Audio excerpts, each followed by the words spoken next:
In this video, I'm going to show you how to make them regret losing you, how to make them cry over you, how to make them come begging for a second chance, have them crawling after you. So be careful with all of these tips. Be careful with this. It will make them want you again. The thing is, you might not want them back after this. This seriously will make you level up so fucking hard that you might just not even want them anymore. But before we get started, if we haven't met yet, hi, my name is Soma. I'm your manifestation BFF. And on my channel, I talk about everything to do with law of attraction, law of assumption, manifestation. So if you like that kind of stuff, make sure you subscribe. I post gold on my channel. Literal gold. You can go through my videos and binge them. It is a gold mine for manifestation. As well as take a second to just align yourself with this energy of being chased, of being desired, and being wanted. I want you to affirm this into the comments. Go ahead and comment, I didn't lose anything, they did. I didn't lose anything, they did. Affirm that for yourself right now. We have to be so careful with what thoughts and words we speak out loud because that truly shapes our reality. What we repeat to ourselves on a regular basis shapes our reality. And this is the new truth that you are going to accept. You didn't lose anything.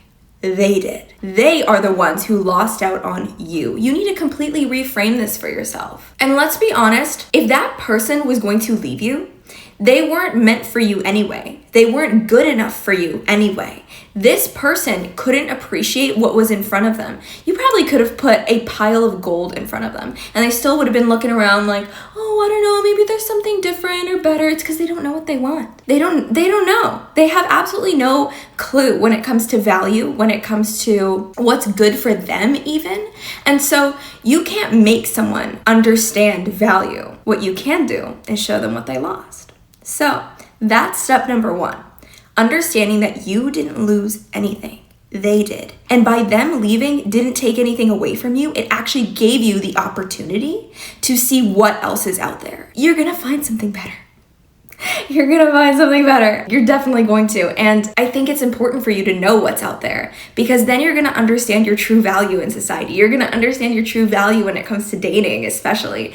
Once you release yourself from attaching to a specific person and you start to look at all your options, you realize how truly valuable you actually are. If I stayed with some of my exes, I swear to God, I would be so insecure and I would have so much self-doubt because they made me feel like I was less than.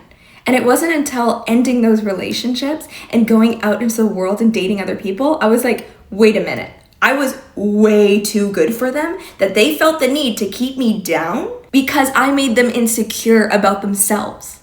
So that is step number two.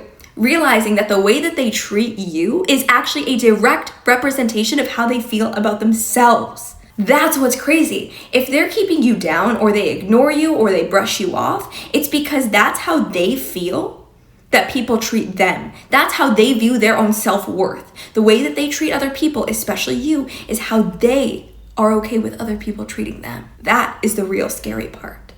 So everything that they do is really like a projection of themselves. If they talk bad about you or they don't treat you right, they must really not love themselves.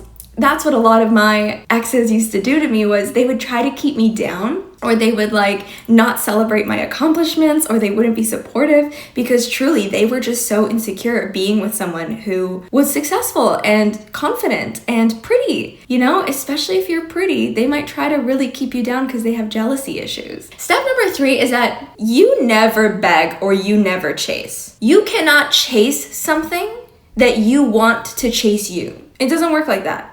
Have you ever played the game tag? There's only one person who's it. Only one person can chase. And so if you're the one chasing, just know that they're not. Soon as you stop chasing, there is no other option but for them to chase you. The minute you stop chasing is the minute they start chasing you. The next thing you're gonna wanna do is completely block them out of your life. So whether that means actually physically blocking them on social media or text or whatever, do it. You blocking them will send such a strong signal that you don't care, that you are done chasing. Not to mention, I think the easiest way to kind of block someone out of your life isn't to just remove them from your life, but it's to start filling your life with other things that are more meaningful to you. I think it's hard to remove someone from your life and then not replace it with something else because you start to feel like this hollow emptiness in your life or in your heart.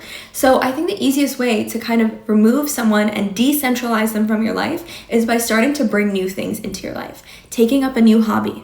Literally take up a new hobby. This will increase your self-confidence as well. Every single time I learn a new skill and I learn a new hobby, I swear my self-confidence skyrockets. I realize how intelligent I actually am. I realize how driven and motivated and cool I am. Take up a new hobby. It's going to inspire you so much. You might also find a new community of friends and like-minded people, or maybe even other people who are worth dating and worth your time as well. Some hobbies that I personally love is more like physically active hobbies, because when you move your body and you get physically active, it also releases endorphins. It also helps your mental clarity, your mental health. It removes anxiety and depression. It is so good for you. And if you can make it fun for yourself, it's even better. Something that I took up that literally, I swear, when I did this, it increased my confidence so fucking much. I started rock climbing when I was like 25 years old. I never rock climbed in my life before. And I decided, I was like, I want to take up a new hobby. I was feeling down about myself and I wanted to feel better. And I know that picking up new hobbies always makes me feel better. So I was like, I'm going to do rock climbing. When I tell you, I was one of the top climbers in my gym within weeks. I was doing the hardest climbs. I made so many friends, as well as I was so fit. I had so much muscle and I just felt so confident about myself. It was so much fun. And so you need to pick up a hobby that kind of creates a new level of energy for yourself, confidence, new social circle, something new to strive towards. It is so good for you. Next, I want you to genuinely work on yourself. And what I mean by this is if you work on yourself and you work on improving yourself and you genuinely put effort into you, you are gonna understand your value. And that's where a lot of this is stemming from, is you not really understanding your value. When you undervalue yourself, other people will too. How can you expect somebody else to chase after you and to value you and to want to have you in their life when you don't value yourself to begin with? And the reason I know you don't value yourself is because you still want to make this dumbass fall in love with you. I'm so sorry to call you out, but I'm going to. You would not be here watching this video if you valued yourself. I'm gonna call you out. I'm really so sorry. But this is a little bit of tough love. You wouldn't be here watching this video if you valued yourself properly. So I know you don't. But my goal is to make sure that you do. I've been in your position. I've been there before. In fact, it's not a perfect, it's not like once you feel confident about yourself, you never feel doubt ever again. It doesn't work like that. I often feel doubt about myself. I feel insecure. It's a cycle that we work through. It's not bad. It's human nature, okay? So it's not bad. But the more you work on your self-worth and your self-value, you're gonna notice everybody in your life changes the way that they treat you. You don't need to change a single thing about yourself. Like you could be the exact same person, but you just suddenly value yourself differently. Everyone will treat you differently. It's the weirdest thing. I was very abused by my own parents, and that gave me a lot of self-esteem issues, and that gave me a lot of self-worth issues. And so I was very insecure for a very long time. And a few years ago, I decided I wanted to change that. I was really sick of being insecure. So that's when I started taking up rock climbing. I started to think about my own hobbies and my own interests, and what would life look like if no one else mattered but me and my interests in what I want to do? I decided, what would life look like today, right now, if I started living for myself and not for anybody else? And so I did it. I ran a 90-day experiment where I said, I'm going to make my schedule as if I'm living for me and nobody else. So it doesn't matter what my boyfriend says. It doesn't matter what my parents are thinking of me. It doesn't matter what society is thinking of me. I want to try to do my own thing. Do you know what ended up happening? I ended up picking up rock climbing, getting super fit, feeling amazing physically.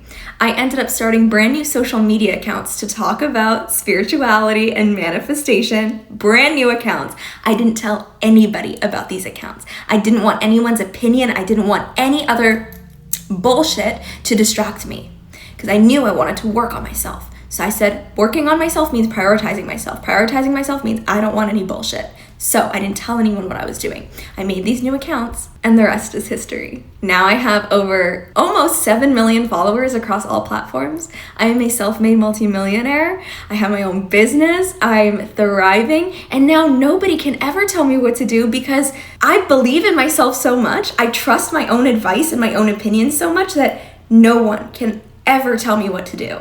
Like, it just doesn't happen. Prioritizing yourself to the point where you get to a place where you trust yourself more than you trust anybody else's opinion of you. That is working on yourself. And I know that you can do it. Just start by doing a little experiment, like a 7-day experiment, a 30-day experiment. If you want, do a 90-day one like I did, where you create your life and your schedule based off of, if I was living for myself and nobody else, what would that look like? Would it mean you quit the job? Would it mean you get a new job? Would it mean you move to a new city? I've done that a few times. Would it mean that you randomly pick up the phone and call an old friend? Would it mean you cut certain people off? If you were living for you and nobody else, what would that look like? I promise you, everyone, including the specific person that you want back, everyone will treat you differently. And the difference will be you won't need them anymore. If you do like this video, please let me know in the comments, because if you do want a part 2, I will make it. Genuinely, I'll make it for you. I love you so much. I'm sending you so much good energy. I love you. I believe in you. And I know you are capable of this progress. I was so insecure. If I could do it, you can do it. I believe in you. I love you so much. You are so much more amazing than you even know. And I'm so excited for your new life where you prioritize yourself. Okay, bye. Mwah.